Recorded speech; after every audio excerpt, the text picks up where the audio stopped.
বর্তমানে হোমমেড তথা কাস্টমাইজ কেকের চাহিদা প্রচুর পরিমাণে বেড়ে গেছে। আগে এতটা কিন্তু হোমমেড কেকের চল ছিল না। দোকানের কেকও যদিও মানুষ প্রচুর খেয়ে থাকে, তবে হোমমেড কেকের চাহিদা আগের থেকে এখন অনেকটাই বেড়ে গেছে। তার প্রধান কারণ হচ্ছে কাস্টমাইজেশন।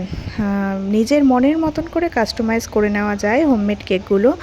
শুধুমাত্র ডিজাইনই নয়, ডিজাইনের সঙ্গে সঙ্গে কী ফ্লেভার হবে কেকে, বা কতটা চকলেট দেওয়া হবে, কতটা চকো চিপস দেওয়া হবে, কতটা ক্রিম দেওয়া হবে, সেটাও নিজের মনের মতন করে বানিয়ে নেওয়া যায়।